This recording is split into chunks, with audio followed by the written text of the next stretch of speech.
Hello dear students, कैसे हैं आप सभी। आशा करती हूँ आप सब ठीक होंगे, स्वस्थ होंगे, अच्छे होंगे।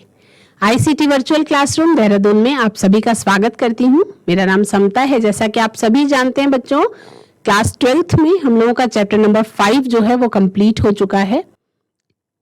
Principles of inheritance and variation, वंशागति और विविधता के सिद्धांत चैप्टर आपका कॉन्सेप्ट सारा क्लियर कराया गया है। अब उससे रिलेटेड हम कुछ क्वेश्चन आंसर्स कर रहे हैं।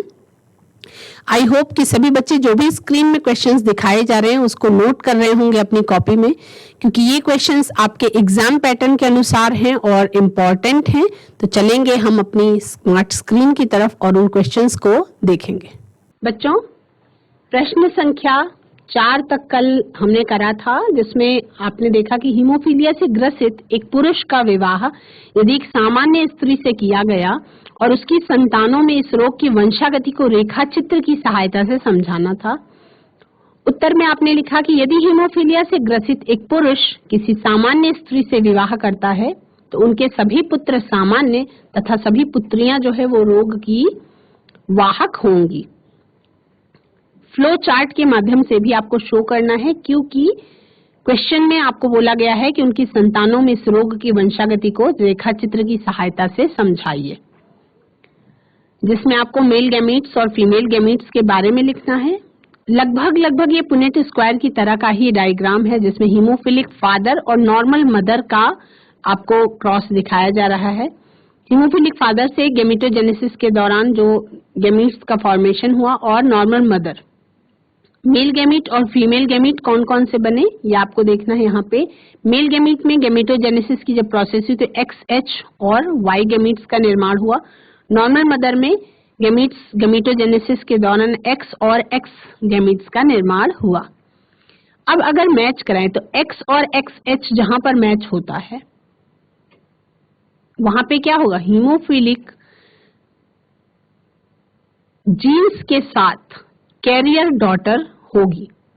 X नॉर्मल और एक X पर अगर हीमोफिलिक रोग का कैरियर है तो कैरियर डॉटर्स होंगी, और बॉयज जो 2 बेटे होंगे वो दोनों के दोनों सामान्य होंगे XY कॉम्बिनेशन के साथ। तो ये सभी बच्चे अपनी कॉपी में नोट करेंगे। उसके बाद आता है प्रश्न संख्या 5, जिसको हम आगे देखेंगे। प्रश्न संख्या 5 के अनुसार क्लाइनफेल्टर सिंड्रोम किसे कहते हैं, ये कैसे बनते हैं, और ऐसे मनुष्य जिनमें ये उपस्थित होता है उनके लक्षण लिखिए। प्रश्न संख्या 5 जो कि 2 बार एग्जाम में भी पूछा जा चुका है। एक अलग तरीके से क्वेश्चन पूछा गया है जो तीसरी बार भी एग्जाम में पूछा गया है। लिंग गुणसूत्रीय ट्रायोसोमी पर टिप्पणी लिखिए। तो ये क्वेश्चन काफी इंपॉर्टेंट है। क्लाइनफेल्टर सिंड्रोम के बारे में पूछा गया है। इसका उत्तर लिखेंगे, इसको आप नोट कर लेंगे क्योंकि ये आपको आपकी बुक में नहीं मिलेगा, है ना, तो इसलिए इसको आप स्पेशली नोट करेंगे। क्लाइनफेल्टर सिंड्रोम, ये सिंड्रोम लिंग गुणसूत्रों की ट्रायसोमी के कारण होता है। क्लाइनफेल्टर सिंड्रोम के बारे में लिखना है, ये सिंड्रोम लिंग गुणसूत्रों की ट्रायसोमी के कारण होता है। इनमें XXY लिंग गुणसूत्र होते हैं, अतः इसमें 47 गुणसूत्र होते हैं। मतलब सामान्य तौर पर 23 जोड़े गुणसूत्र होते हैं, यानी कि 46 क्रोमोसोम्स होते हैं, लेकिन ऐसे केस में क्या होता है 47 हो जाते हैं। इनमें पुरुष व स्त्रियों के लक्षणों का मिश्रण पाया जाता है। Y गुणसूत्र की उपस्थिति के कारण इनका शरीर लंबा व सामान्य पुरुषों जैसा होता है। Y गुणसूत्र की उपस्थिति के कारण इनका शरीर लंबा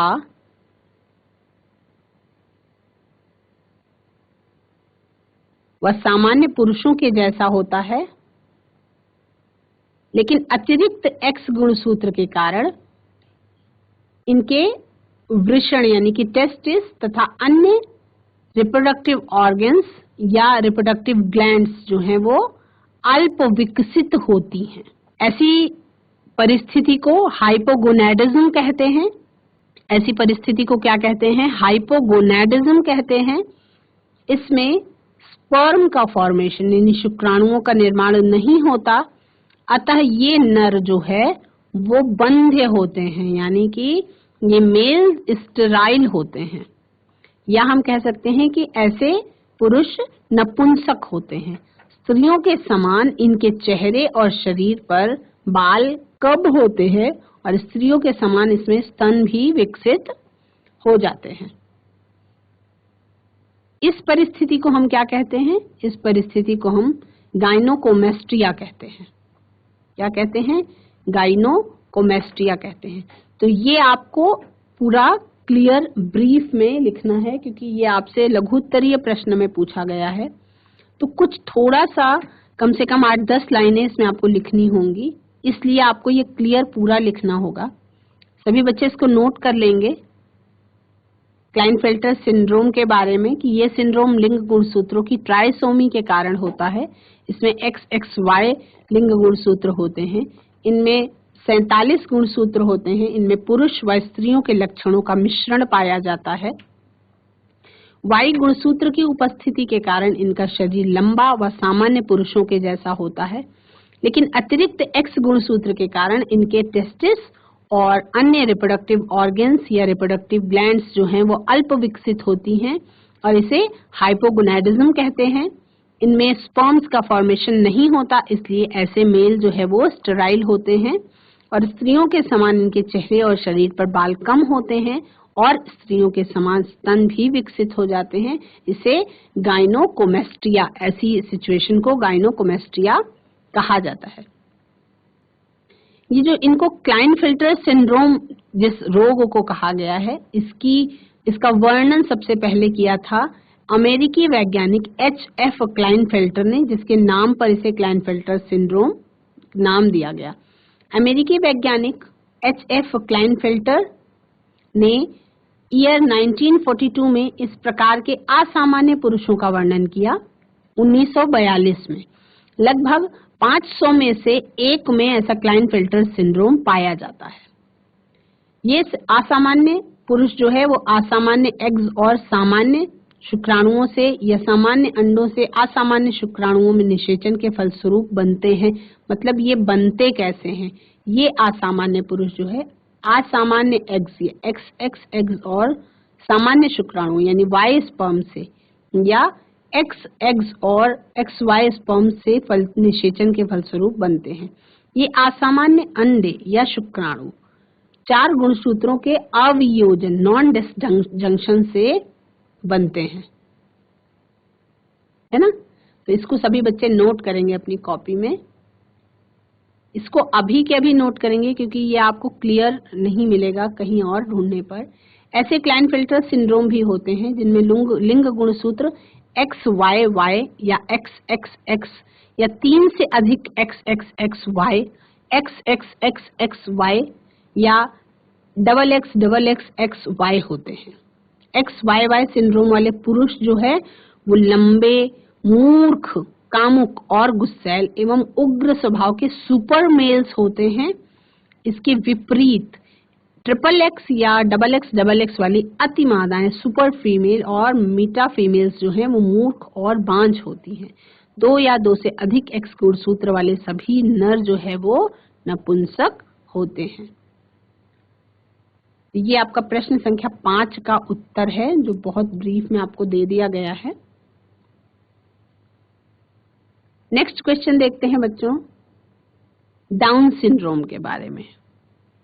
डाउन सिंड्रोम, पहले प्रश्न देखेंगे कि 3 अलग अलग प्रकार से 3 अलग अलग सालों में ये क्वेश्चन पूछा गया है, 2010 में भी, 2015 में भी, 2017 में भी।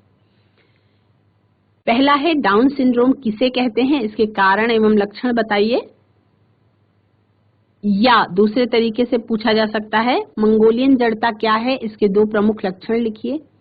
तीसरा पूछा जा सकता है डाउन सिंड्रोम के बारे में समझाइए। तो इसे आप अपनी प्रश्न कॉपी में नोट करेंगे इसको, उसके बाद हम उत्तर पर चर्चा करेंगे।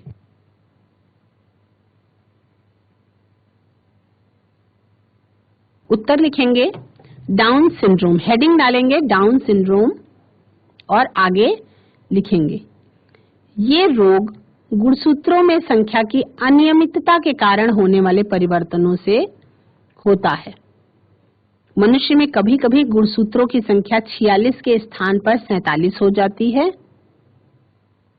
मनुष्यों में कभी-कभी गुणसूत्रों की संख्या 46 के स्थान पर 47 हो जाती है। ये अतिरिक्त गुणसूत्र 21वें समजात जोड़े में तीसरा बढ़ जाने के कारण होता है। इसे डाउन सिंड्रोम भी कहते हैं। यानी 21 क्रोमोसोम जो है उस पर ये असर दिखाता है। ये अतिरिक्त गुणसूत्र बच्चे की बुद्धि के सामान्य विकास को रोक देता है।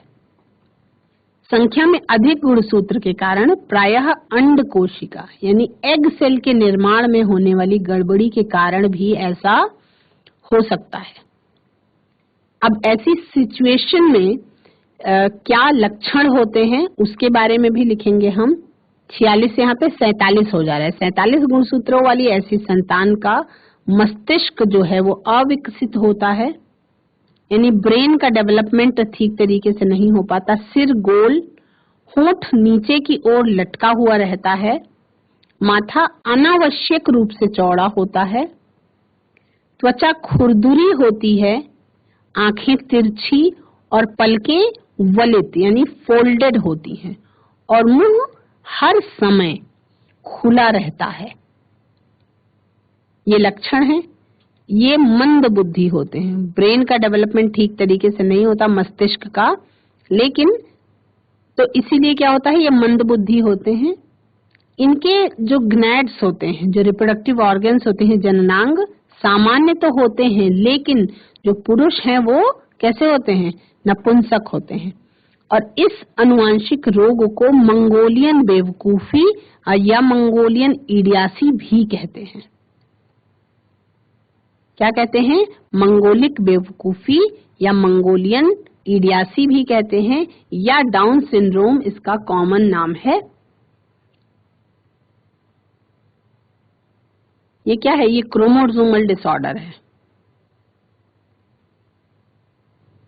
इसको नोट करेंगे सभी बच्चे अपनी कॉपीज में।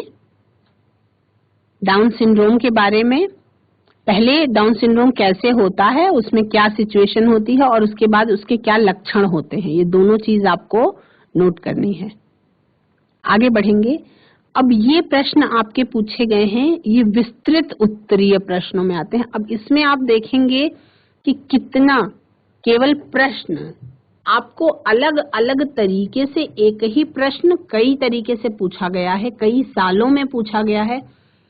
2013 में पूछा गया कि मेंडल के नियमों की व्याख्या कीजिए, या वही चीज दूसरे तरीके से पूछी गई, मेंडलवाद पर विस्तृत टिप्पणी लिखिए 2014 में, या वही क्वेश्चन पूछा गया मेंडल के द्विगुण संकरण प्रयोग का उदाहरण सहित वर्णन कीजिए, या फिर से पूछा गया 2016-17 में भी मेंडल के स्वतंत्र अपव्यूहन के नियम को समझाइए, यानी इंडिपेंडेंट असॉर्टमेंट का लॉ समझाइए, या 2010 और 2017 में मेंडल के लक्षणों के पृथक्करण का नियम क्या है, इसे युग्मकों की शुद्धता का नियम क्यों कहते हैं, law of purity of gametes है ना, क्यों कहते हैं, लॉ ऑफ सेग्रीगेशन क्यों कहते हैं, मेंडल के पृथक्करण के नियम का उपयुक्त रेखा चित्रों की सहायता से वर्णन कीजिए 2018 में। तो आपको मेंडल के वंशागति के नियम के बारे में पूरा अच्छी तरह से पता है, उसको प्रॉपर तरीके से कैसे एग्जाम में लिखना है वो आप इस क्वेश्चन के आंसर को नोट करेंगे और उससे आपको समझ में आएगा। उत्तर में हेडिंग डालेंगे मेंडल के वंशागति के नियम। क्या हेडिंग डालेंगे, मेंडल के वंशागति के नियम लिखेंगे। मेंडल ने अपने एक संकर संकरण या मोनो हाइब्रिड क्रॉस तथा द्विसंकर संकरण या डाई हाइब्रिड क्रॉस के पश्चात जो निष्कर्ष निकाले उन्हें मेंडल के आनुवंशिकता का नियम कहते हैं। इसका विस्तृत वर्णन निम्न प्रकार है। क्या लिखेंगे, मेंडल ने मोनोहाइब्रिड क्रॉस और डाईहाइब्रिड क्रॉस के पश्चात जो निष्कर्ष निकाले उन्हें मेंडल के आनुवंशिकता के नियम कहते हैं। इसका विस्तृत वर्णन निम्न प्रकार है। पहला, प्रभाविता का नियम, लॉ ऑफ डोमिनेंस, क्या कहता है? जब एक जोड़ा विपर्यासी लक्षणों को धारण करने वाले तो शुद्ध जनकों में परस्पर संकरण कराया जाता है तो उनकी संतानों में विरोधी में से केवल एक प्रभावी लक्षण परिलक्षित होता है और दूसरा अप्रभावी लक्षण व्यक्त नहीं हो पाता है। जब एक ही जोड़ा कॉन्ट्रास्टिंग कैरेक्टर को शो करने वाले जो दो प्योर प्लांट्स होते हैं, प्योर ब्रीड प्लांट्स होते हैं, ट्रू ब्रीड प्लांट्स होते हैं, उनमें जब आपस में हाइब्रिडाइजेशन कराया जाता है तो उनकी संतानों में केवल एक जो डोमिनेंट कैरेक्टर है वही शो होता है और दूसरा रेसेसिव कैरेक्टर शो नहीं हो पाता है ना। इस नियम को हम क्या कहते हैं? इस नियम को हम परस्पर प्रभाविता का नियम या लॉ ऑफ डोमिनेंस कहते हैं। उदाहरण लिखेंगे, प्रभाविता के नियम के लिए उदाहरण लिखेंगे। हमने क्या किया है? यहाँ पे प्रभाविता के नियम का चित्रीय निरूपण किया गया है। उदाहरण में लिखेंगे, मटर के पौधे में ऊंचाई गुण के दो कॉन्ट्रास्टिंग कैरेक्टर विपर्यासी लक्षण टॉलनेस और ड्वार्फनेस पर विचार किया जाए तो शुद्ध पौधे में, शुद्ध लंबे पौधे में लंबाई के होमोजाइगस कारकों का जोड़ा होगा। लंबे पौधों का जीनोटाइप कैपिटल टी होगा। इसी प्रकार शुद्ध पौने पौधे का जो जीनोटाइप होगा वो स्मॉल टी और स्मॉल टी होगा। जब लंबे यानी कि capital T pure breeding plant को प्योर ब्रीडिंग स्मॉल टी के साथ हाइब्रिडाइजेशन कराया जाएगा तो F1 पीढ़ी के सभी पौधों में जीनोटाइप जो है वो कैसा हो जाएगा? मिक्स हो जाएगा, कैपिटल टी और स्मॉल टी हो जाएगा। अर्थात एक कारक लंबाई का और दूसरे बौनेपन का होगा। लेकिन इसमें क्या हुआ? इसमें प्रभाविता का नियम सामने आया, यानी कि डोमिनेंट कैरेक्टर ने अपने आप को शो किया। जीनोटाइप चेंज होने के बावजूद भी फिनोटाइप जो है वो कैसा हुआ? सारे के सारे पौधे लंबे हो गए। चूंकि कैपिटल टी और स्मॉल टी में से प्रभावी कैपिटल टी है इसलिए F1 पीढ़ी के सभी पौधे लंबे होंगे।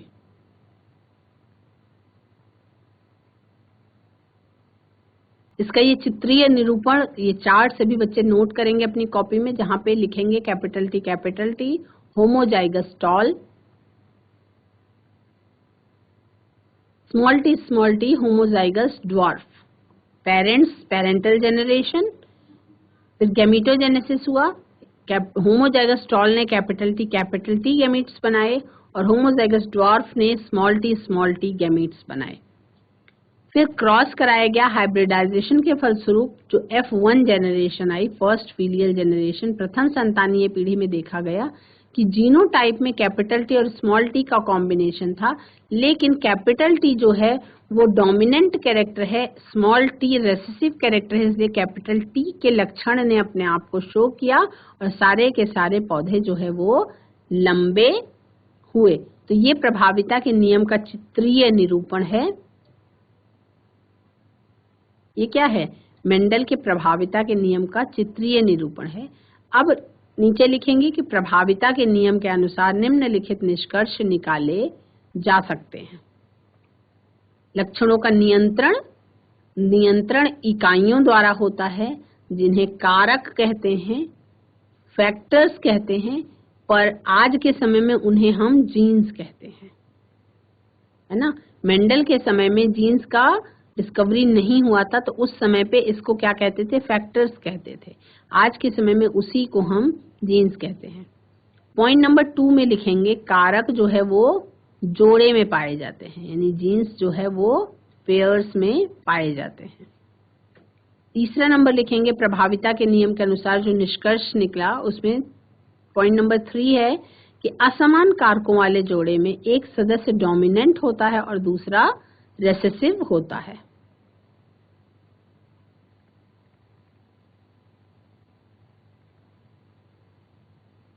पॉइंट नंबर 2 देखते हैं।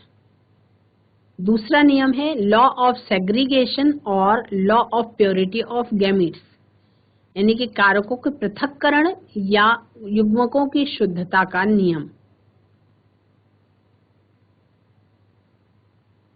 ये नियम क्या कहता है? कारक लक्षण कारकों के प्रत्येक सजातीय जोड़ के दोनों कारक युग्मक बनाते समय पृथक हो जाते हैं, यानी कि अलग अलग हो जाते हैं, और इनमें से केवल एक सदस्य कारक ही एक युग्मक में पहुंचता है। जैसा कि आप सभी इसको जानते हैं, गैमीटोजेनेसिस के दौरान जो पेयर है वो अलग अलग हो जाते हैं और इसमें से केवल एक सदस्य ही किसी एक युग्मक में पहुंचता है। नीचे लिखेंगे जब परस्पर विरोधी शुद्ध आनुवंशिक लक्षणों वाले पौधों के बीच संकरण कराया जाता है तो प्रथम पीढ़ी में केवल प्रभावी लक्षण ही प्रकट होते हैं, ये लॉ ऑफ डोमिनेंस कहता है। परंतु दूसरी पीढ़ी जो F2 है की संतानों में इन विपरीत लक्षणों का एक निश्चित अनुपात में सेग्रीगेशन हो जाता है या पृथक्करण हो जाता है। अतः इसे हम क्या कहते हैं? इसे हम लॉ ऑफ सेग्रीगेशन या पृथक्करण का नियम कहते हैं। इससे ये भी स्पष्ट होता है कि प्रथम पीढ़ी के साथ साथ रहने के बावजूद भी गुणों का आपस में मिश्रण नहीं होता। युग्मक निर्माण के समय ये गुण पृथक हो जाते हैं और युग्मकों की शुद्धता बनी रहती है। इसीलिए इस नियम को युग्मकों की शुद्धता का नियम भी कहते हैं। इसे सभी बच्चे अपनी कॉपी में नोट करेंगे ताकि एग्जाम के टाइम में आपको मैटर ढूंढना नहीं पड़ेगा। बहुत ही इम्पोर्टेंट चैप्टर है ये और इसके क्वेश्चंस भी बहुत इम्पोर्टेंट हैं, कईयों बार ये पूछे गए हैं।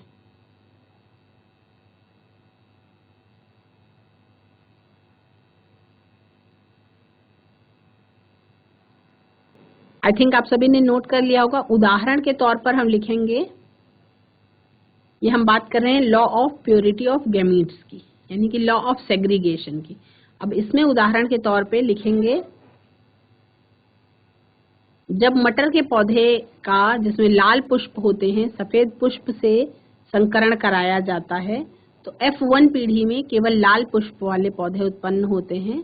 अब यदि F1 पीढ़ी के पौधों में स्वपरागण सेल्फ पॉलिनेशन कराया जाता है तो F2 पीढ़ी के पौधे दोनों प्रकार के उत्पन्न होते हैं, लाल भी और सफेद भी। लाल और सफेद पुष्प वाले पौधों के बीच में 3:1 का अनुपात पाया जाता है। लाल पुष्प वाले पौधे संख्या में 1/3 शुद्ध प्योर और 2/3 अशुद्ध या हाइब्रिड होते हैं और अगली तीसरी पीढ़ी में F3 में इनमें से 1/3 अर्थात 1/3 में केवल लाल पुष्प बनते हैं, शेष 2/3 अर्थात 2/3 लाल पुष्पों से अगली पीढ़ी में पुनः लाल और सफेद पुष्प बनते हैं। इसको नोट करेंगे सभी बच्चे, फिर हम आगे बढ़ेंगे क्योंकि ये दीर्घ उत्तरीय प्रश्न है, बड़े बड़े क्वेश्चंस के बड़े बड़े आंसर हैं इसमें। जब लाल पुष्प वाले शुद्ध पौधे जिसके कारक कैपिटल R हैं का परागण सफेद पुष्प वाले पौधे जिसके कारक स्मॉल r हैं से कराया जाता है तब इनके युग्मक यानी कि गैमीट्स कैपिटल R और स्मॉल r आपस में संयोजन करके F1 पीढ़ी के सभी लाल पुष्पों का निर्माण करते हैं, क्योंकि कारक R जो है वो लाल रंग की अभिव्यक्ति के लिए आवश्यक होता है और F1 पीढ़ी के सभी पौधों में कैपिटल R कारक उपस्थित होता है और इसके प्रभावी होने के कारण कारक स्मॉल r अपनी अभिव्यक्ति प्रदर्शित नहीं कर पाता। अतः कैपिटल R प्रभावी और स्मॉल r अप्रभावी कारक है।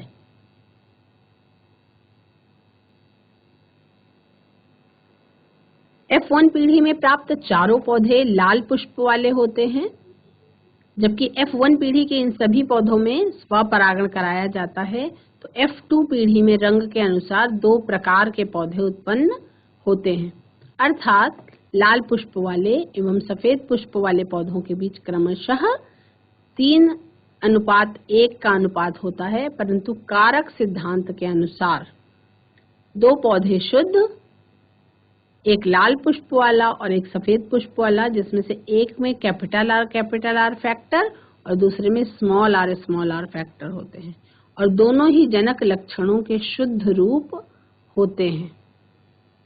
शेष 2 पौधे मिश्रित लक्षण वाले, यानी कि उनका जीनोटाइप चेंज हुआ है, अब कैपिटल आर स्मॉल आर कारक वाले होते हैं, जबकि इसमें कैपिटल आर के प्रभावी होने के कारण जो फिनोटाइप है वो लाल पुष्प वाले पौधे ही होते हैं, क्योंकि लाल पुष्प वाले पौधे जो हैं वो क्या हैं, वो फिनोटाइप शो कर रहे हैं, फिनोटिपिकली वो रेड हैं।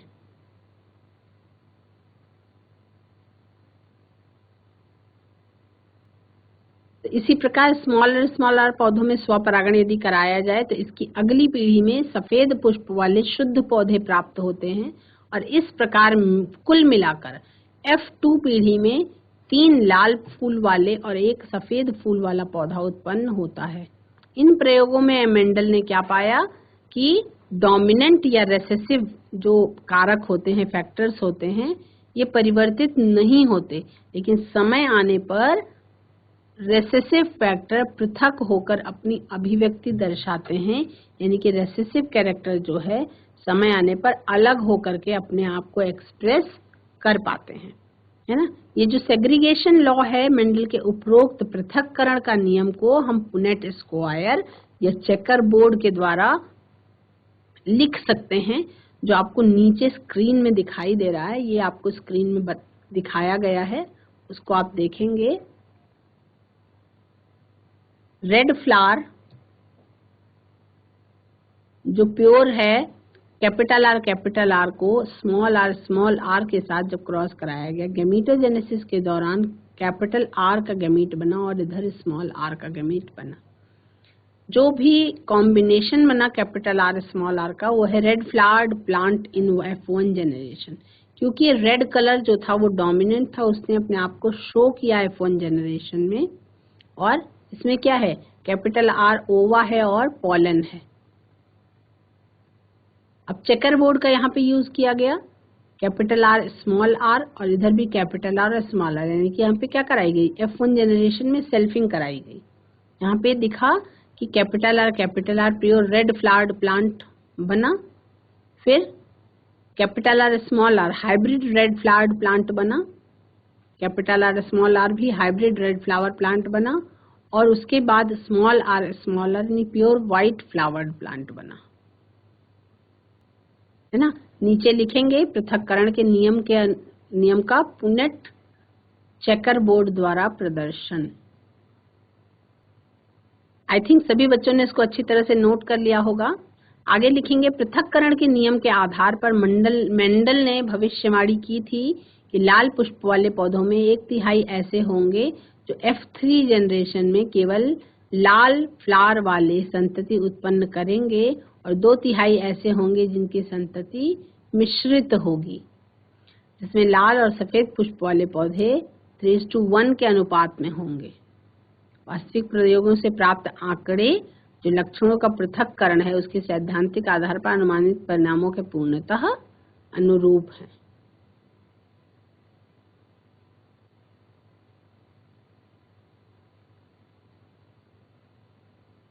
तीसरा है बच्चों स्वतंत्र अपव्यूहन का नियम।